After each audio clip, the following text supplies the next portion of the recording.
He stood in the ballroom where she destroyed him. But this time, the room went silent when he entered. 5 years ago, Natasha Harrington announced to Dallas's elite that Donald Bancroft was worthless, broke, and a disappointment. Tonight, she'd just learned he was worth $847 million. And the stunning woman on his arm? She was the one person who saw his worth when he had nothing. Not his money, not his name, just him. What happens when the woman who publicly destroyed you realizes she made the biggest mistake of her life, but it's 5 years too late? Have you ever been counted out, dismissed as nothing, told you'd never amount to anything? Has someone you loved made you feel worthless? Or have you watched someone rise from rock bottom? This is the story of a man who lost everything: his business, his reputation, his fiancée, his dignity, in one viral moment that turned him into Dallas's biggest joke. But what if that humiliation was just the beginning? What if hitting rock bottom was exactly what he needed to build an empire? Stay with me, because this revenge story has a twist nobody saw coming, not even him. If you've ever wanted to prove the doubters wrong, this story is for you. Hit that like button, drop a comment about your own comeback moment, and let's see how far determination can take you. Let me take you back to the night everything fell apart. The engagement party should have been the beginning. Instead, it became the viral video that destroyed him in 90 seconds. Crystal chandeliers threw diamond patterns across marble floors as champagne flutes clinked in celebration. Highland Park's finest gathered in their designer clothes and practiced smiles, 200 guests waiting to toast the happy couple. The orchestra played softly in the corner, while waiters glided between conversations carrying trays of imported wine.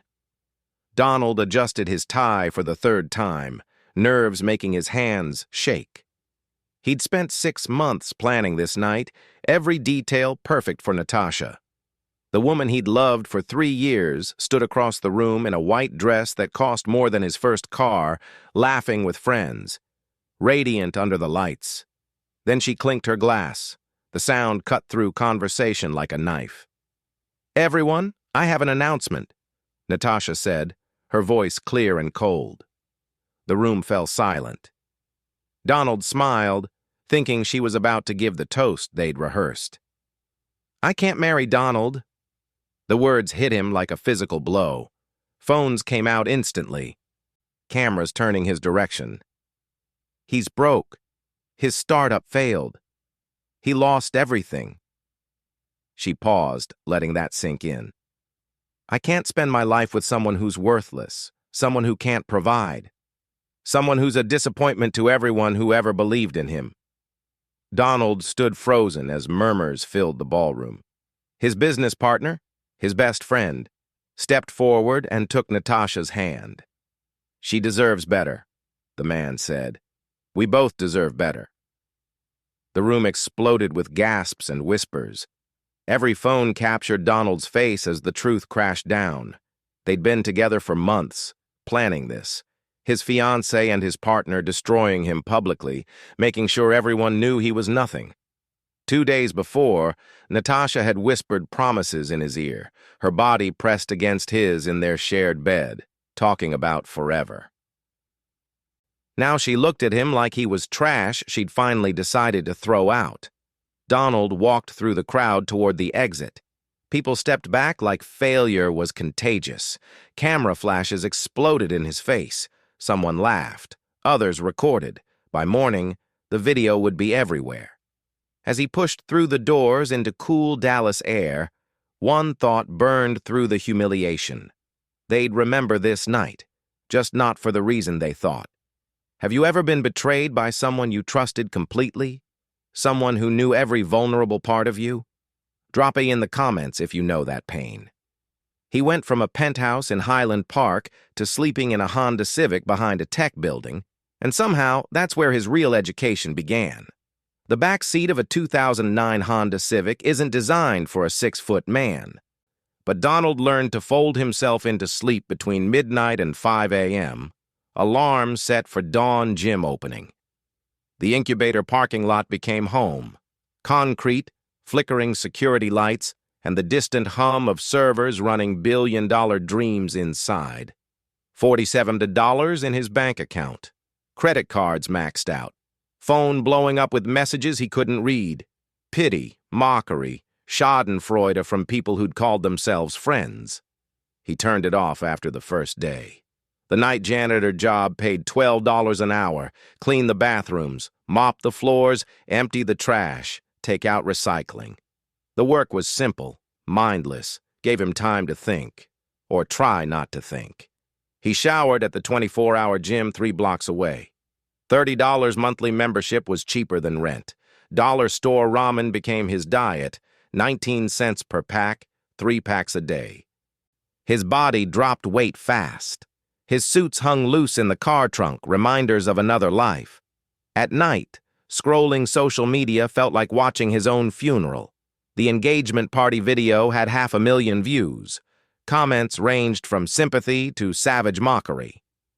Donald Bancroft thought he was somebody, topped the thread. His name became a joke, a cautionary tale, the guy who had it all and lost everything. But on week 3, after mopping conference room floors at 2 a.m., Donald found something that changed everything. A discarded pitch deck, left on a table by entrepreneurs too rich to notice.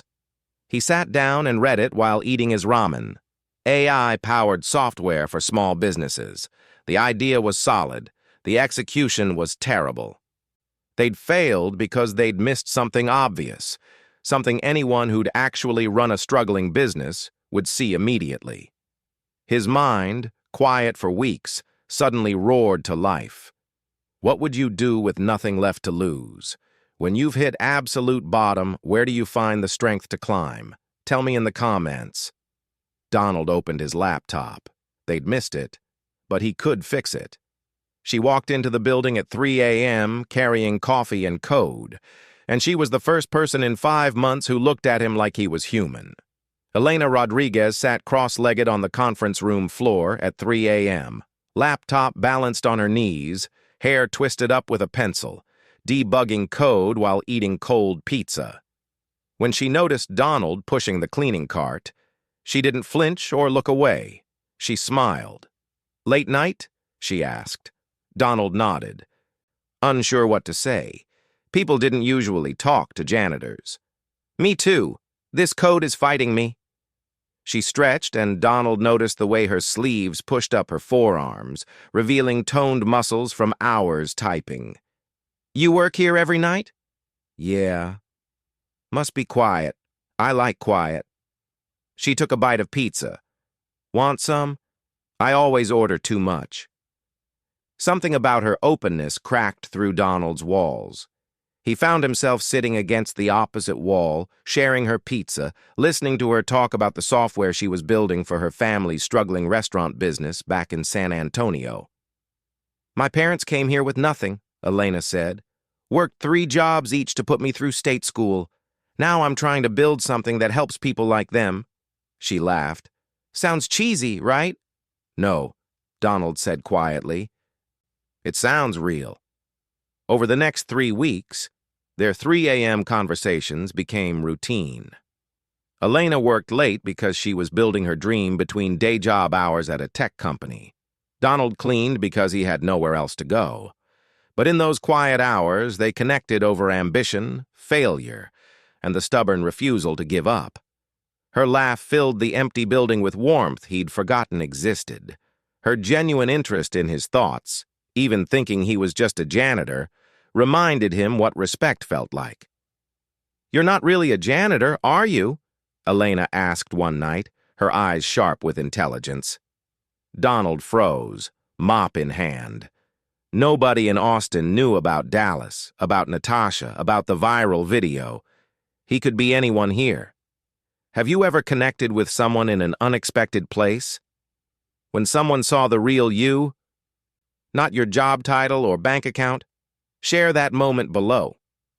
The question was, who did he want to be? While Dallas slept comfortably believing he'd disappeared forever, Donald was teaching himself to code like his life depended on it, because it did. Code scrolled across the borrowed laptop screen, green text on black, commands and functions transforming into something real. Outside, Austin nightlife pulsed with music and laughter. Inside, Donald built his future one line at a time, fueled by gas station coffee and rage converted to focus. Free online courses became his university, YouTube tutorials his professors, Stack Overflow his study group. He absorbed everything: Python, JavaScript, SQL databases, cloud architecture. His brain, dormant during those first broken weeks, now operated at full capacity. 3 hours of sleep. Work the janitor shift. Study until dawn. Repeat. The software idea consumed him. Business management tools designed by people who'd never struggled to make payroll, never chose between rent and inventory, never felt that suffocating panic when money runs out. He could build something better, something that understood real problems. Elena discovered his work by accident, finding him coding in the conference room at 4 a.m. instead of cleaning. "What is this?" she asked, leaning over his shoulder to read his screen. Her breath was warm on his neck. Coffee and mint. Donald's concentration fractured. "Just something I'm working on." She pulled up a chair, studied his code. Her fingers brushed his, reaching for the keyboard. "This is good, really good. But you've got a memory leak here," she pointed. "And this function could be optimized." Donald watched as she rewrote his code, making it cleaner, faster, better. Her excitement was contagious. She didn't ask why a janitor was building software, she just helped. Their collaboration started that night. Elena brought her technical expertise. Donald brought his business knowledge and the bitter understanding of what small companies actually needed. Together, they worked through solutions that neither could have found alone. The late nights became less lonely, more electric. Donald found himself distracted by her presence, the way she bit her lip when concentrating, her laugh when code finally worked, the casual touches that sent electricity through his skin. When was the last time you completely reinvented yourself? Learned something from scratch that changed your trajectory? Drop your transformation story below. "This is brilliant," Elena whispered one night, staring at his prototype. "Donald, this could actually work. This could be huge." He met her eyes in the screen's reflection. For the first time since Natasha's betrayal, he let himself believe. But first, he had to tell Elena everything. The moment you reveal your worst shame to someone is when you discover if they see your past or your potential. They sat on the incubator roof at dawn, Austin skyline blushing pink with sunrise. Between them lay the wreckage of his past, the video playing on her phone, his confession hanging in cool morning air. Donald had told her everything. Highland Park, the failed business, Natasha's public destruction, the viral video that turned him into a punchline. His voice stayed steady through most of it, breaking only when describing how his best friend had betrayed him too. Elena watched the video without speaking. Donald couldn't read her face. He braced for disgust, pity, or worse, the polite distance people use when they realize you're damaged goods. Her hand found his before he could pull away. "That explains a lot," she said softly. "Why you're here? Why you work so hard? Why you look like you're running from something?" "I'm not running anymore," Donald said. "I'm building." "I know." Elena turned to face him fully. "You want to hear my worst moment?" She told him about the restaurant app she'd built for her parents, how it crashed during their grand opening, how she'd lost their savings and her own, how her father couldn't look at her for weeks, how she'd failed the people she loved most. "That's why I'm here at 3 a.m., Elena said. "I'm trying to prove I'm not that failure, that I can build something that works." "You already have," Donald said. "You're the best engineer I've ever met." "You've only met me. Doesn't make it less true." The sun climbed higher. They should go inside, get ready for their day jobs, pretend to be normal people with normal lives. Instead, Elena leaned forward and kissed him. Soft, unexpected, tasting of coffee and courage. Her hands and his hair pulled him closer. He kissed her back with 5 months of loneliness and hope compressed into one perfect moment. The sunrise forced them apart, both breathless. Has anyone ever accepted your worst truth and stayed anyway? When someone chose you despite knowing everything? Comment if you've experienced that rare gift. So what are we building? Elena asked, lips still tingling. Donald pulled up his plans. His phone buzzed, a Dallas number, text from Natasha's best friend. Nat's getting married next month. Thought you should know. He stared at it, feeling nothing, then looked at Elena and smiled. We're building something she'll never forget. They had no investors, no connections, no safety net, just two people, one brilliant idea, and the kind of hunger that builds empires. The conference room became their war room after midnight. Whiteboards covered in algorithms, empty energy drink cans forming pyramids, his suit jacket covering her shoulders when AC ran cold. They built their dream in stolen hours between survival jobs, every keystroke an act of defiance. Donald still mopped floors from 10 p.m. to 2 a.m., earning $12 an hour to survive. Elena coded between her day job shifts at the tech company, living off vending machine snacks and determination.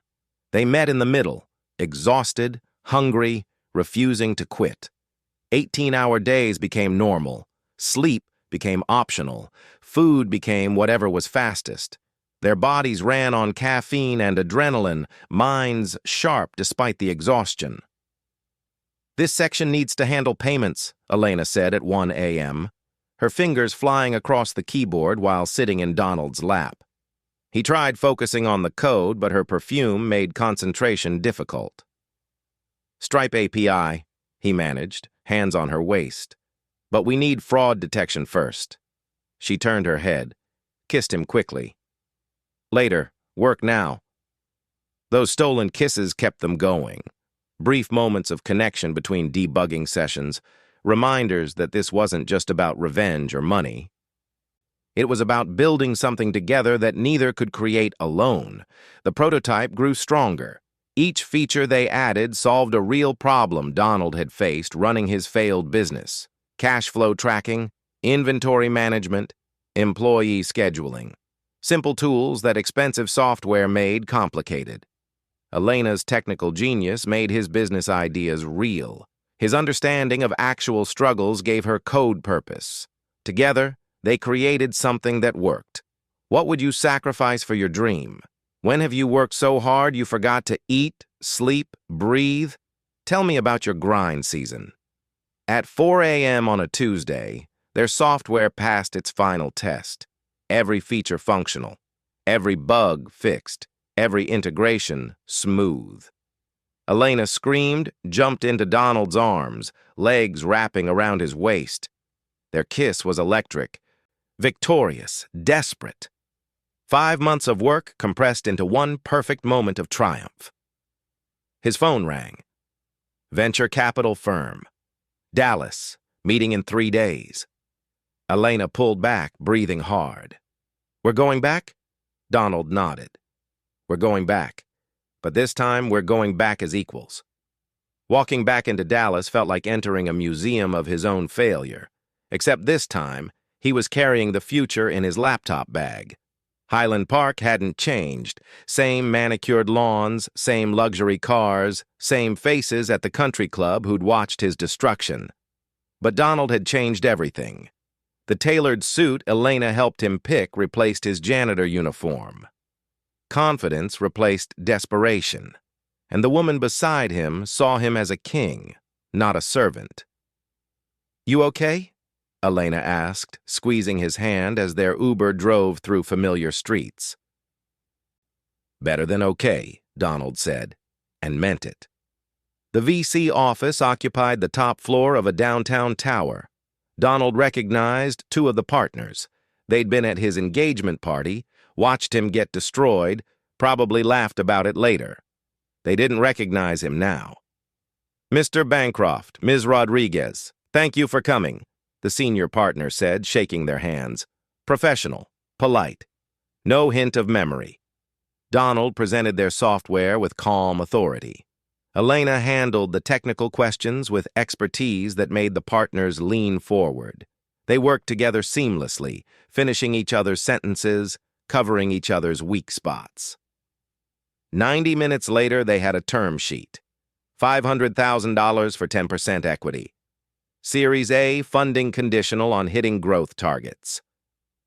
"We'll review and get back to you within 48 hours, Donald said, maintaining control despite his racing heart. In the hotel room afterward, Elena unbuttoned his shirt slowly, kissing his neck. "I'm so proud of you," she whispered against his skin. "You walked back into that room like you owned it." He pulled her closer, hands in her hair. "We owned it. Together." Their celebration was passionate, urgent, affirming everything they'd built together. Success tasted sweeter when shared with someone who understood the cost. Have you ever returned somewhere you failed and proved everyone wrong? That moment when doubters realized they underestimated you? Share your vindication story.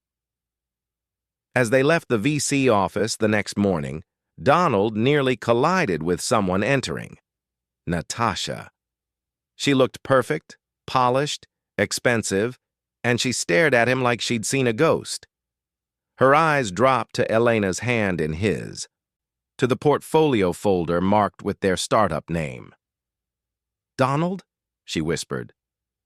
He smiled, squeezed Elena's hand, and walked past without answering. 3 years of silence said everything. Success doesn't happen overnight, but when it does happen, it's a wildfire that consumes everything in its path. 18 months changed everything. Their office occupied 3 floors of a downtown Dallas tower, glass, steel, and ambition made real. From Donald's office, he could see Highland Park where it all ended. But he wasn't looking back anymore. He was too busy building forward. The company grew from 2 people coding at midnight to 50 employees working standard hours with benefits and stock options. Their software served 10,000 small businesses across Texas, solving problems that big companies ignored. Donald evolved into a confident CEO, making decisions that affected hundreds of lives. Elena became CTO, managing a team of developers who respected her brilliance. They worked together during the day, went home together at night, built a life that felt both surreal and earned. Money changed some things. Better apartment, actual furniture, food that wasn't ramen, but they stayed grounded in their origin story. The late nights, the struggle, the moment they chose each other when they had nothing. Office encounters became riskier as success grew. Donald locked his office door one evening after everyone left, pulled Elena onto his desk, kissed her with the urgency of stolen moments even though they could take all the time they wanted now. "Someone could come back," she gasped between kisses. "Let them," he growled, hands sliding under her skirt. "I built this company. I can do what I want in my own office." She laughed, pulling him closer. "Our company, our office." "Ours," he agreed. Their physical chemistry matched their professional partnership, intense, balanced, equal. When success finally comes, does it change you or reveal who you always were? How do you stay true to yourself when everything shifts? Comment your thoughts. The Forbes notification appeared during a board meeting. Austin startup valued at $200 in Series B funding.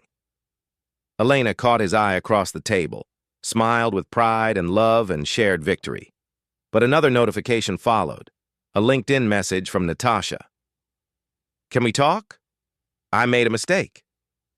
Donald's phone buzzed again, and again, and again. She wasn't giving up. Elena noticed his expression shift. "What's wrong?"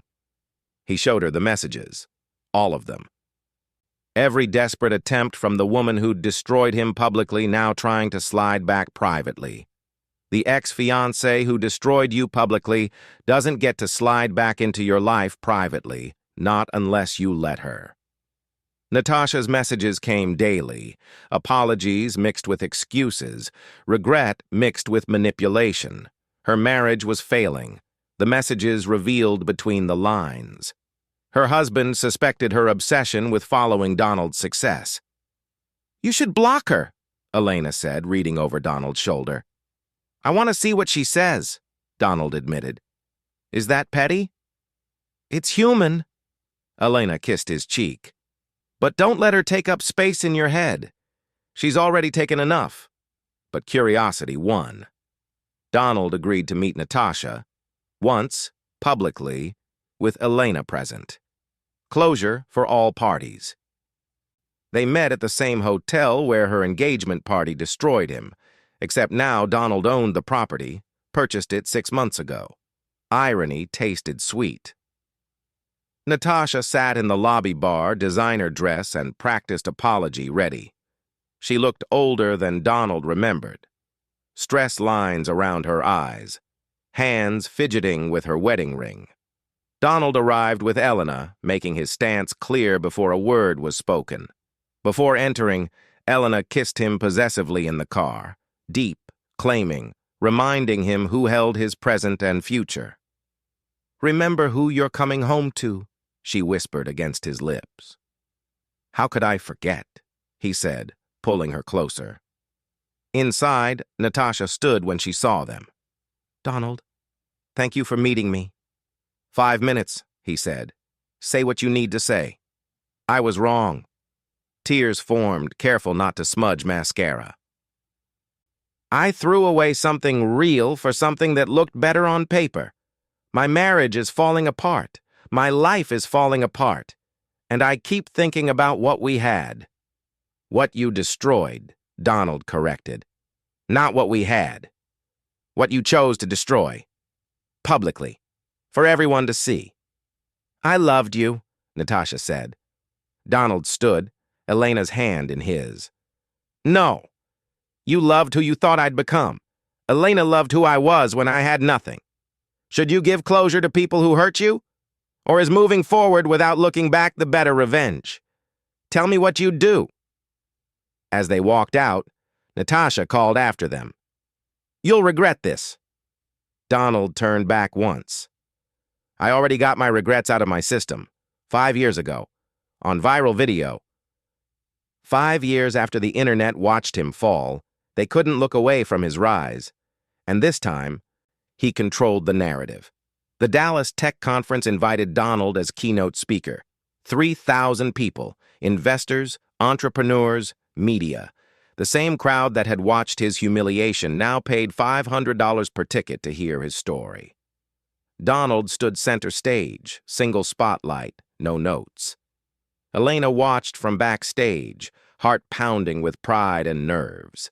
He started by pulling up the old humiliation video on the screen behind him. The audience gasped, recognizing it instantly. Some looked uncomfortable. Others leaned forward. "This is where I started my real education," Donald said, his voice steady. "Not business school, not my first startup. This moment, this public destruction, taught me everything I needed to know about resilience, determination, and what really matters." He told them about sleeping in his Honda, about learning to code while mopping floors, about meeting Elena when he had nothing to offer but dreams and determination. "Success didn't save me," Donald said. "Partnership did. Finding someone who saw my potential when all I could see was failure. Building something together that neither of us could have created alone." The room erupted in applause. Elena watched from backstage, aroused by his confidence and vulnerability, by the way he owned his story without shame or bitterness. When he finished, she met him in the wings. Their kiss was urgent, heated. charged with victory and validation. They barely made it to their hotel room before clothes started coming off, celebration taking physical form.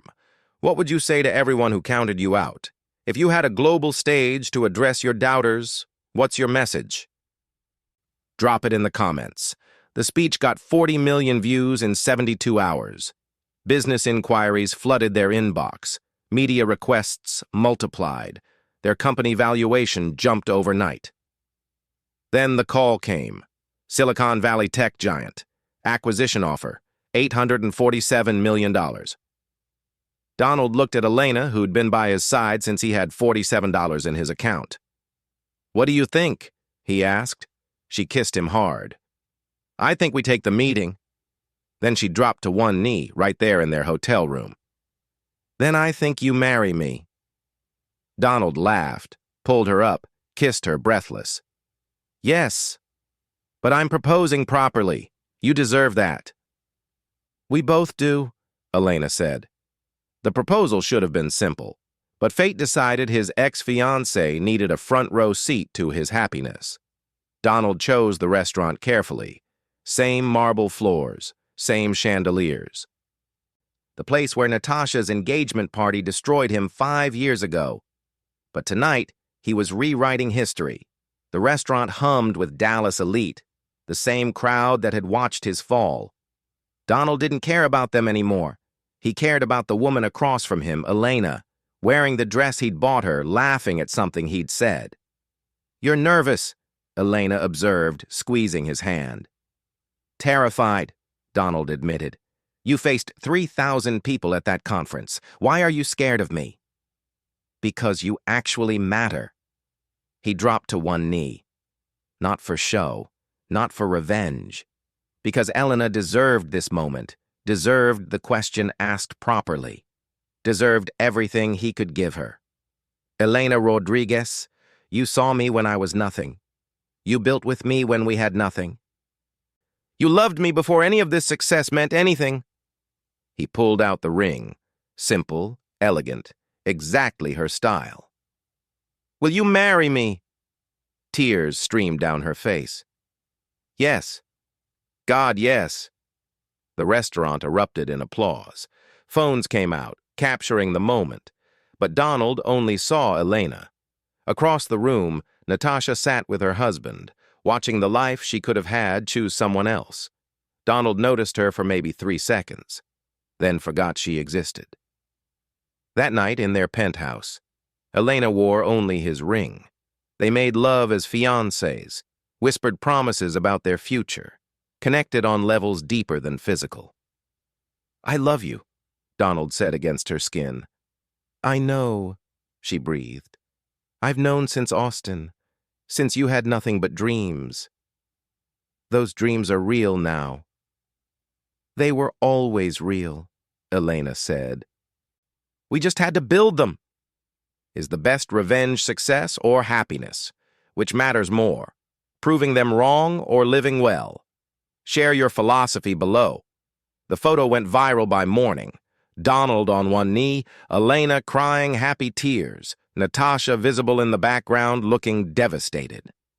But Donald didn't care about Natasha's reaction. For the first time in 6 years, she was completely irrelevant.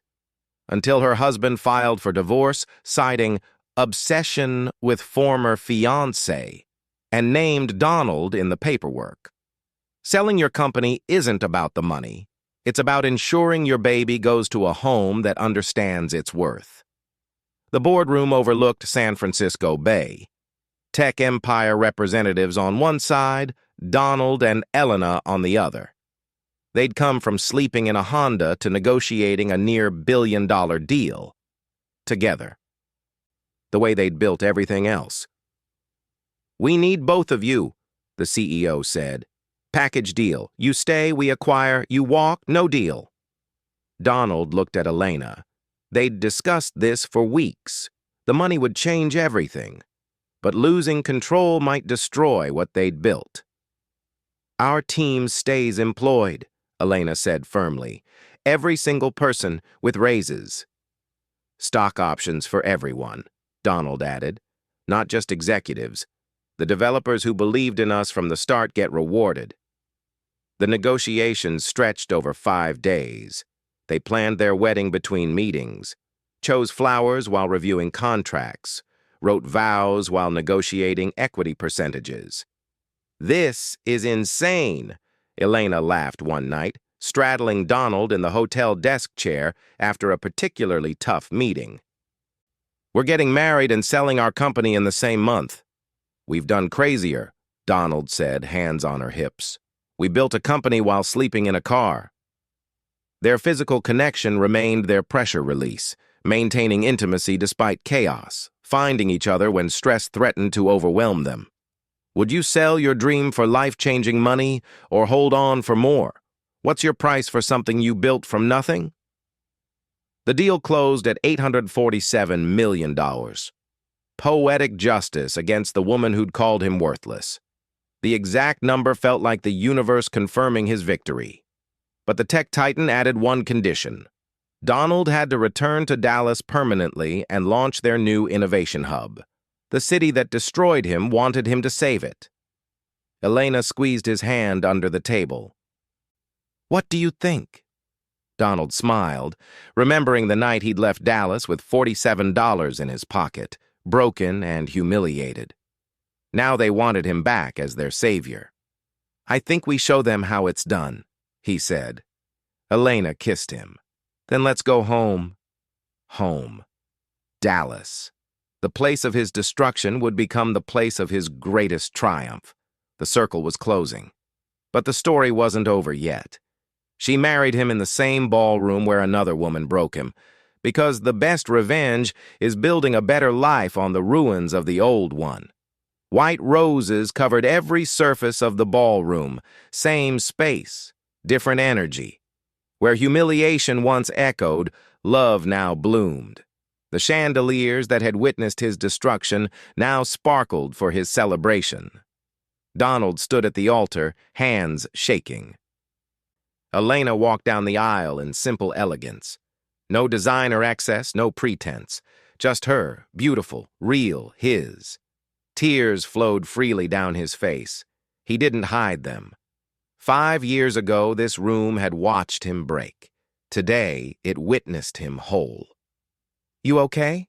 Elena whispered when she reached him. "Perfect," Donald said.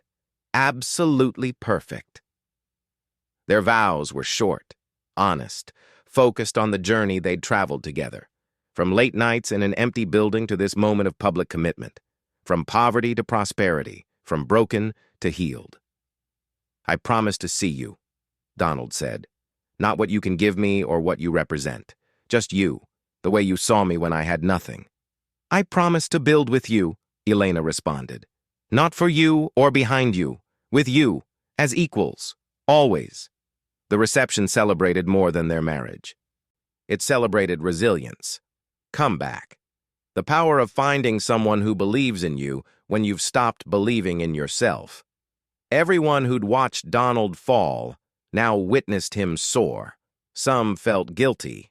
Others felt inspired. All of them knew they were watching something rare. A love story built on foundation of struggle, not convenience. That night, in the bridal suite, they undressed each other slowly. No rush, no urgency. Just celebration of their union, reverence for the commitment they'd made. "My wife," Donald whispered against her skin. "My husband," Elena breathed back. Their intimacy that night was elevated by commitment, deepened by promise, made sacred by choice. Have you ever reclaimed a painful space by filling it with joy? Turned your worst memory into your best moment? Share how you transformed your pain. As they danced earlier, Donald's phone had lit with a message. "Someone's outside asking to come in. Says she needs to apologize. It's Natasha." Donald looked at Elena, his wife, and smiled. "Tell security the guest list is closed." But the phone rang again. This time it wasn't Natasha. It was his former business partner. The man who'd stolen her. The men who betrayed him stood in his office now, not as equals, but as people begging for help. His office, 3 floors above Dallas, floor-to-ceiling windows framing the city that once rejected him, became the place where old scores were settled. His former business partner sat across the desk where Donald once pitched desperate ideas. Complete role reversal. "My company is failing," the man said, not meeting Donald's eyes. "I need help. An acquisition. Anything." "Why me?" Donald asked calmly. "Because you're the only one with resources and reason to care." The man finally looked up. "I know I don't deserve your help. What we did, was unforgivable." Yes, it was. Silence filled the room. Elena entered halfway through, her presence silent support. Her hand on Donald's shoulder gave him strength he didn't know he needed. "Here's my offer," Donald said finally. "I'll acquire your company, save the jobs, give you a position. Not executive, not leadership. You'll work for me." "Okay," the man said quickly. "But there's a condition." Donald leaned forward. "You publicly apologize. Explain what happened 5 years ago. The truth, all of it. Video confession that goes online." The man's face went pale. "Natasha will—" "I don't care what Natasha does," Donald interrupted. "This isn't about her. This is about you owning what you did. Take it or leave it. You have 24 hours. After they left, Elena kissed Donald's forehead. "I'm proud of you." For what? Making him grovel? For choosing mercy over revenge? For being the bigger person? For growing? That night, they celebrated his maturity with intimate gratitude. Elena's admiration for his growth translated to passion, showing him that strength wasn't about destruction. It was about having power and choosing kindness anyway. When the people who hurt you need your help, what do? Is mercy weakness or the ultimate power move? Tell me what you'd choose. The man took the deal. His public apology video went viral within hours. 40 million views explaining his betrayal, his regret, his acknowledgement that Donald Bancroft had become everything he'd failed to be. Natasha's final attempt to reconnect came that night. Donald deleted it without reading. The greatest revenge isn't destruction. It's building something so beautiful that your enemies can only watch from outside looking in. The Innovation Hub ribbon cutting drew thousands. Free coding classes, startup incubators, resources for dreamers with empty pockets and full hearts. Donald had poured $20 million into the project, creating opportunities for people like him. People who'd been counted out, told they were worthless, left with nothing but determination. He stood at the podium, Elena beside him, her hand resting on their growing baby, 6 months pregnant. Their future growing inside her while they built futures for strangers. 5 years ago, I slept in my car in a parking lot like this one, Donald said to the crowd. I had $47 and 0 prospects. This city had written me off, but I hadn't written myself off. The crowd cheered. Former doubters, new believers, young entrepreneurs seeing themselves in his story. This hub isn't charity. It's justice. It's what happens when we stop accepting that some people matter less than others. He looked at Elena. And it's what happens when you find a partner who sees your worth before the world does. After the ceremony, they drove past Highland Park, past the venues of his destruction, past Natasha's house, where she still lived in the ruins of her failed marriage. Donald felt nothing. No anger, no bitterness. No need for more revenge. You did it, Elena said softly. You really did it. We did it, Donald corrected. None of this happens without you. That night, they made love with tenderness shaped by pregnancy, his reverence for her changing body, her confidence in their future. They connected over the life they'd chosen to create together. Physical intimacy deepened by emotional completion. What would you do if you could rewrite your worst chapter? Would you erase it or use it as fuel? Comment below with what you'd tell your past self. Here's the truth about revenge. The sweetest kind isn't destroying your enemies, it's becoming so successful they become irrelevant. Donald went from $47 to $847 million from sleeping in his car to owning half of downtown Dallas. But the real win? Elena, their baby. The thousands of lives they were changing. Natasha got what she wanted. A wealthy husband. Donald got something better. A partner who loved him when he had nothing and celebrates him now that he has everything. If this story inspired you, smash that like button. Subscribe for more stories about turning rock bottom into launching pads. And tell me in the comments, what's your comeback story? What are you building while everyone sleeps on you? Remember, they don't have to believe in you. You just have to prove them wrong.